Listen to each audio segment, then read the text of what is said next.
simple song goes like this.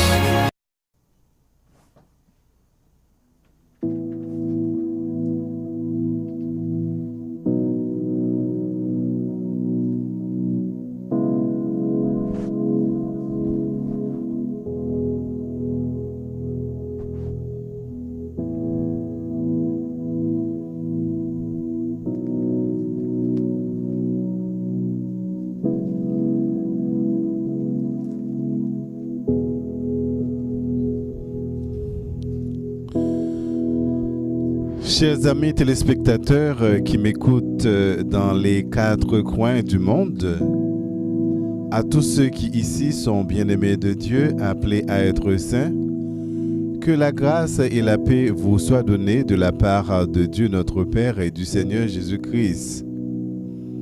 Je suis pasteur René Wesnel, fondateur de ministère Thunder Cloud of Glory Advent Worship and Praise, basant d'abord sur la présence de Dieu, les dons spirituels, ensuite la guérison divine dans l'adoration, enfin la guerre spirituelle.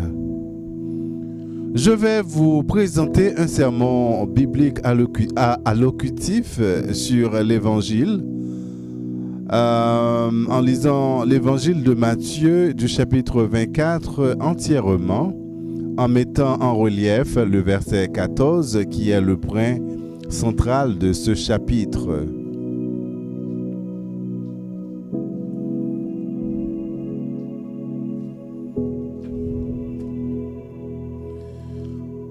Comme Jésus s'en allait au sortir du temple, ses disciples s'approchèrent pour lui en faire remarquer les constructions. Mais il leur dit: Voyez-vous tout cela? Je vous le dis en vérité, il ne restera pas ici pierre sur pierre qui ne soit renversé. Il s'assit sur la montagne des Oliviers et les disciples vinrent en particulier lui faire cette question. Dis-nous, quand cela arrivera-t-il et quel sera le signe de ton avènement et de la fin du monde?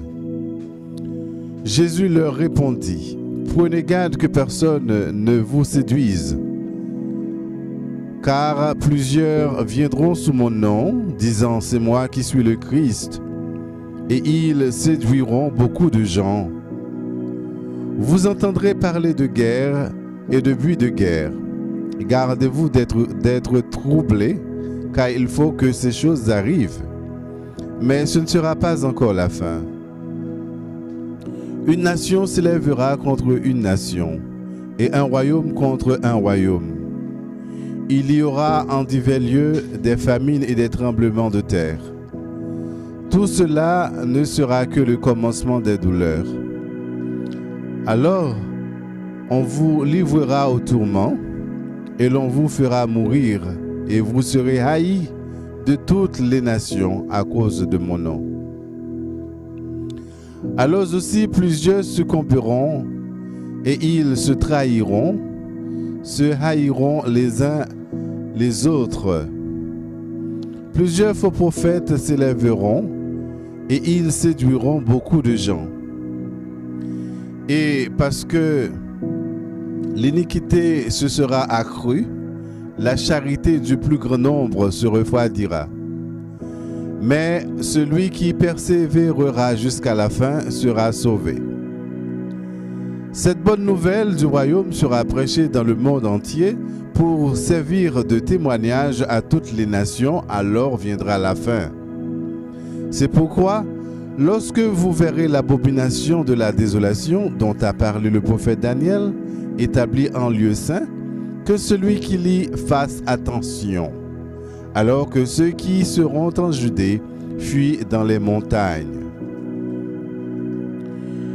Que celui qui sera sur le toit ne descende pas pour prendre ce qui est dans sa maison, et que celui qui sera dans les champs ne retourne pas en arrière pour prendre son manteau. Malheur aux femmes qui seront enceintes et à celles qui allaiteront en ces jours-là. Priez pour que votre fuite n'arrive pas en hiver, ni un jour de sabbat, car alors la détresse sera si grande qu'il n'y en a point eu de pareil depuis le commencement du monde jusqu'à présent, et qu'il n'y en aura jamais. Et si ces jours n'étaient pas abrégés, personne ne serait sauvé. Mais à cause des élus, ces jours seront abrégés. Si quelqu'un vous dit alors, le Christ est ici ou il est là, ne le croyez pas. Car il s'élèvera de faux Christ et de faux prophètes. Ils feront de grands prodiges et des miracles, au point de séduire, s'il était possible, même les élus. Voici, je vous l'ai annoncé d'avance. Si donc on vous dit, voici, il est dans le désert, n'y allez pas. Voici, il est dans les chambres, ne le croyez pas. Car comme l'éclair part de l'Orient et se montre jusqu'en Occident, ainsi sera l'avènement du Fils de l'homme. En quelque lieu que soit le cadavre, là s'assembleront les aigles. Aussitôt, après ces jours de détresse, le soleil s'obscurcira, la lune ne donnera plus sa lumière, les étoiles tomberont du ciel et les puissances des cieux seront ébranlées.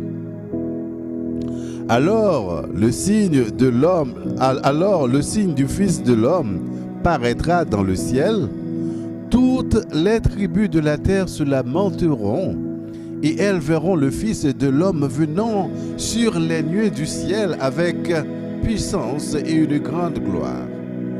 Il enverra ses anges avec la trompette retentissante et ils rassembleront ses élus des quatre vents depuis une extrémité des cieux jusqu'à l'autre. Instruisez-vous par une comparaison tirée du figuier. Dès que ses branches deviennent tendres et que les feuilles poussent, vous connaissez que l'été est proche. De même, quand vous verrez toutes ces choses, sachez que le Fils de l'homme est proche à la porte. Je vous le dis en vérité, cette génération ne passera point que tout cela n'arrive. Le ciel et la terre passeront, mais mes paroles ne passeront point. Pour ce qui est du jour et de l'heure, personne ne le sait, ni les anges des cieux, ni le Fils, mais le Père seul. Ce qui arriva du temps de Noé, arrivera de même à l'avènement du Fils de l'homme. Car dans les jours qui précédèrent le déluge, les hommes mangeaient et buvaient, se mariaient et mariaient leurs enfants, jusqu'au jour où Noé entra dans l'arche. Et ils ne se doutèrent de rien, jusqu'à ce que le déluge vint et les emporta tous. Il en sera de même à l'avènement du Fils de l'homme.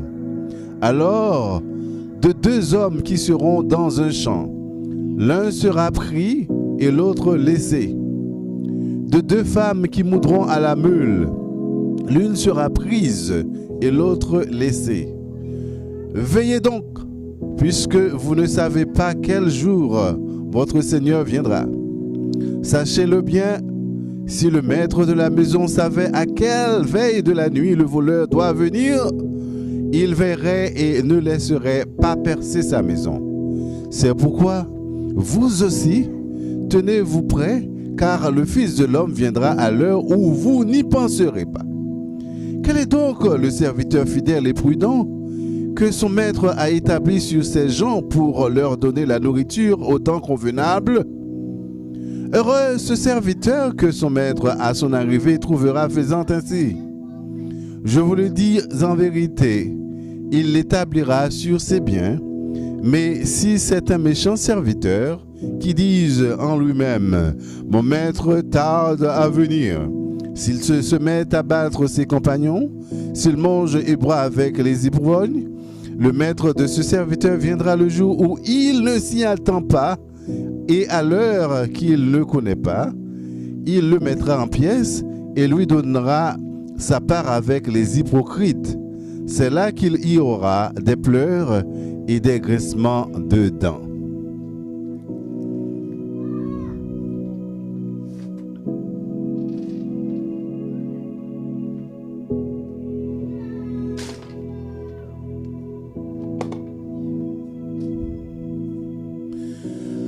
Bien aimé, je vais discourir sur 6 points essentiels. Premièrement, l'évangile dans le monde entier. Deuxièmement, de zéro à l'infini. Troisièmement, des milliers de prédicateurs. Quatrièmement, toujours plus loin, l'évangile toujours plus loin. Cinquièmement, l'évangile dans les pays communistes. Sixièmement, la science au service de l'évangile.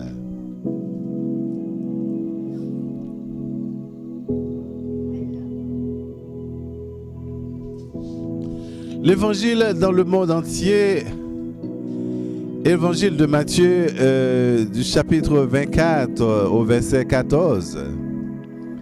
Cette bonne nouvelle du royaume sera prêchée dans le monde entier pour servir de témoignage à toutes les nations. Alors viendra la fin.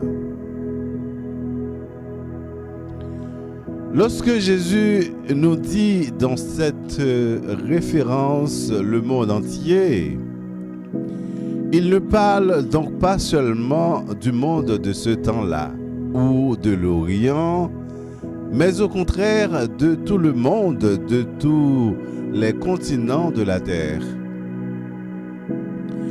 L'évangile doit être annoncé à tous les hommes afin que l'humanité vive les prophéties annoncées par la parole de Dieu.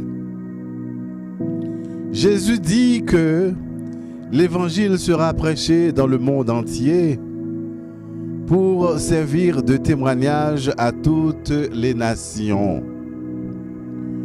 Tous les individus et toutes les races auront ainsi une chance d'accepter l'évangile et de se tourner vers le Seigneur.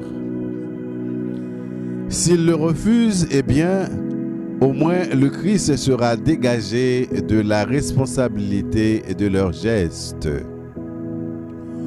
Au moment où Jésus prononça ces paroles, il y a 2000 ans,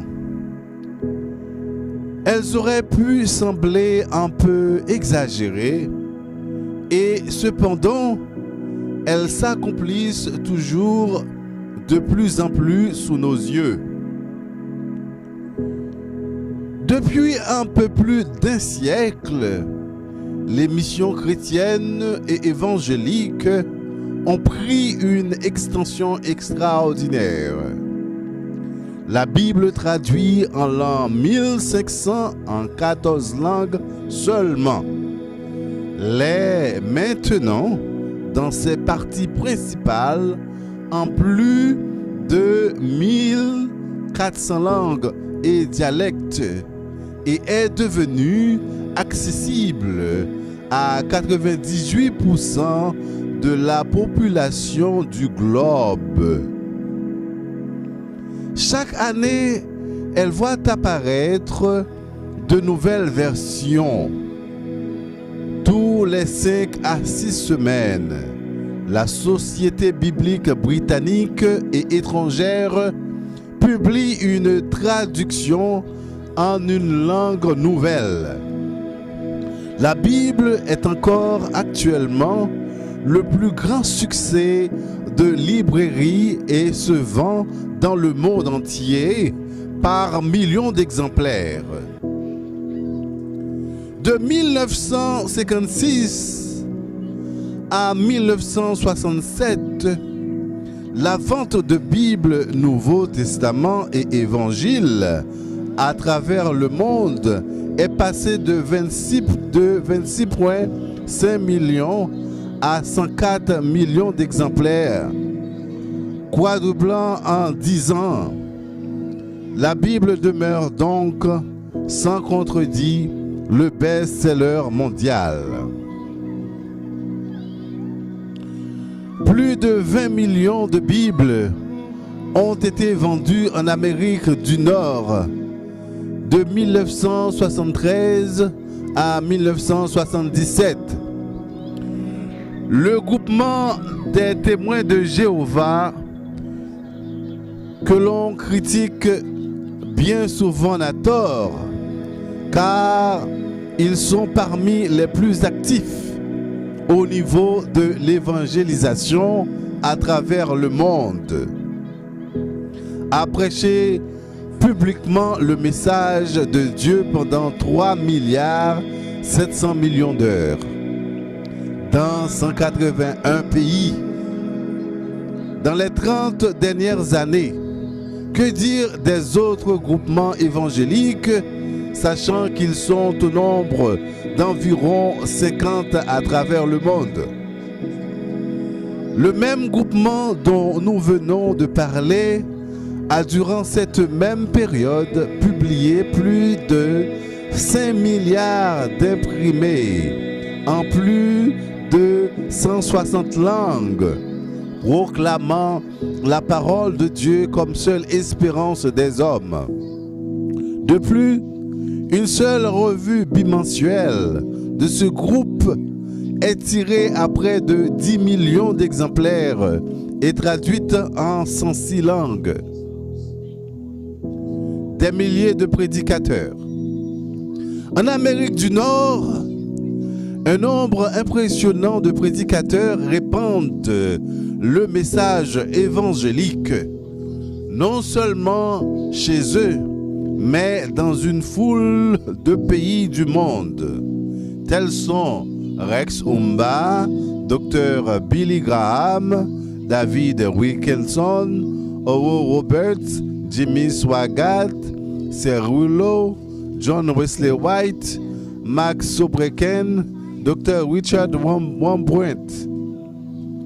Bien souvent, on ne critique pas contre la pornographie et l'argent investi dans toutes sortes de plaisirs et de vices, mais on critique plutôt des prédicateurs évangéliques qui ont de gros budgets pour l'évangile, alors que l'on sait très bien que les fortunes d'une foule de gens riches sont gaspillées tout simplement pour des choses tout à fait inutiles. L'argent de ces prédicateurs est investi dans des campagnes évangéliques, des messages radiophoniques, des émissions télévisées, des publications chrétiennes, des œuvres de charité. On se rend compte qu'au lieu de les critiquer, on devrait plutôt les encourager. En Chine, même pendant la guerre prolongée contre le Japon, ou à cause d'elle, les publicistes n'arrivaient pas à imprimer la Bible assez vite. Les éditions étaient enlevées dès leur sortie de presse. Il y a quelques années, plusieurs pays semblaient complètement fermés à l'Évangile. L'un après l'autre, ils ouvrent leurs frontières. En Indonésie, des centaines de milliers de personnes se tournent vers l'Évangile. Il en est de même des peuplades, des immenses territoires de l'Amazone. Quant à l'Afrique, si cela continue, elle sera bientôt plus christianisée que l'Europe et nous enverrons elle-même des missionnaires, citons à titre d'exemple la seule Côte d'Ivoire où des tribus entières ont brûlé leurs idoles et construit des chapelles pour la prédication de l'Évangile. Avant d'avoir vu un seul missionnaire blanc, ces Noirs demandent qu'on leur annonce le message de l'Évangile. L'Évangile dans les pays communistes. Derrière tous les rideaux de fer et de bambou, le témoignage de la parole de Dieu continue à être porté. Et nous serons un jour surpris de voir lever tant de semences jetées comme en secret. Même dans les pays communistes athées du monde, où la répression religieuse et l'élimination des livres religieux sont des pratiques devenues courantes, la Bible réussit à pénétrer, et bien souvent par les mêmes méthodes que des produits clandestins pénètrent dans nos pays libres. Une organisation internationale dénommée Jésus au monde communiste du docteur Richard Wurmbrand, vivant à Glendale en Californie et œuvrant clandestinement dans les pays communistes, imprime en plus de 95 langues des Bibles et livres chrétiens. En 10 ans, des chrétiens soviétiques travaillant avec cette organisation ont imprimé clandestinement 500 000 portions de la parole de Dieu. Des messages évangéliques provenant de cette organisation ont été trouvés dans plusieurs endroits, dans des bouteilles de champagne, dans des pots de marinade en conserve.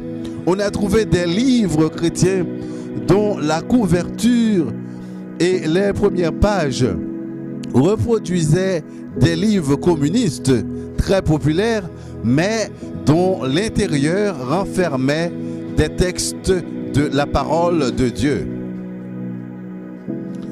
À Bucarest, Vassil Nicolae fut jeté en prison après que la police eut trouvé des magnétophones, des postes émetteurs, transistors et des rubans magnétiques chrétiens, ainsi que l'argent destiné à l'église souterraine de Roumanie et du RSS.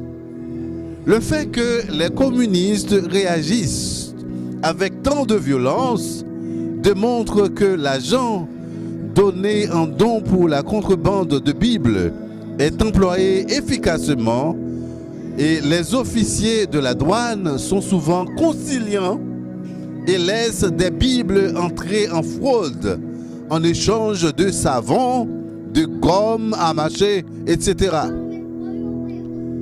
À Sucevae, on a arrêté des employés de chemin de fer, ainsi des conducteurs de camions qui traversaient la frontière roumaine soviétique avec de grandes quantités de Bibles.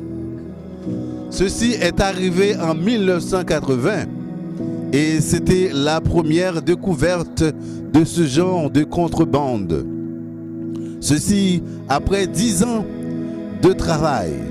Des dizaines de milliers de pièces de littérature chrétienne ont été larguées au-dessus de l'île de Cuba et ont été recueillies par le peuple cubain. Les Saintes Écritures ont été distribuées aux forces patriotiques qui combattent les communistes en Angola, l'UNITA. 20 000 Nouveaux Testaments sont encore prêts à être distribués. La même organisation soutient 66 personnes travaillant à temps plein aux Indes pour la diffusion du message évangélique. Ceux-ci publient en 18 langues indiennes et s'étendent jusqu'au Népal, au Bhoutan et au Pakistan.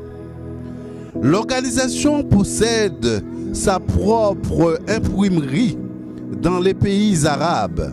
Leur littérature évangélique se répand aussi en Afghanistan, tant chez la population que chez les troupes d'occupation. Plus de 1500 kg de Bibles sont entrés clandestinement dans un pays communiste de l'Europe de l'Est en un seul jour. La science au service de l'Évangile. N'oublions pas non plus les moyens dont nous disposons aujourd'hui pour diffuser un message. Imprimerie, radio, télévision, aviation, disques, bandes enregistrées, films, l'émission télévisée du prédicateur américain Rex Umba est transmise simultanément dans l'espace. Lorsque l'on sait que 99% des Japonais passent en moyenne jusqu'à 3 heures par jour devant leur téléviseur et les Nord-Américains près de 5 heures, on constate davantage la portée de ces diffusions du message évangélique à travers les moyens de communication modernes. La seule société Gaspo Recording a produit en peu d'années des disques d'évangélisation dans des centaines de langues, dont plus de 5 millions d'exemplaires ont été distribués gratuitement. Actuellement, plus de 500 stations évangéliques réparties dans les 5 continents diffusent la bonne nouvelle jour et nuit en un très grand nombre de langues. La multiplication extraordinaire des transistors fait pénétrer le message dans les peuplades lointaines, comme dans les pays interdits et les foyers les plus fermés. Il est donc devenu désormais non seulement possible en notre génération de toucher toute créature personnellement, mais encore cela s'accomplit réellement. L'évangile de plus atteint de grandes célébrités du monde artistique, ceux-ci ayant leur vie transformée par la puissance de la parole de Dieu. Le Christ nous dit, l'évangile sera prêché dans le monde entier pour servir de témoignage à toutes les nations. Évangile de Matthieu, chapitre 24, verset 14. Haïti, autrefois, dans les années 80, plus précisément au département de l'Artibonite, dans une localité appelée Des Dunes, où je suis né, il y avait beaucoup d'Ongans ou prêtres du vaudou. C'était évident que 88% de maisons contenaient chacune un drapeau rouge avec une croix dressée aux devantures des maisons. Cela voulait dire qu'un prêtre de vaudou habite cette maison. Mais bien aimé, la campagne d'évangélisation a baissé les taux de Ongan considérablement. On a pu constater que pas mal d'Ongans ou prêtres du vaudou sont devenus prédicateurs de l'évangile. À Boston, 50% des hommes haïtiens sont pasteurs. Ils sont tous déterminés pour acheter des temples coûtant des milliers de dollars pour adorer le Seigneur. Pour moi, c'est le résultat d'une campagne d'évangélisation qui sévit dans le monde et au sein de notre communauté.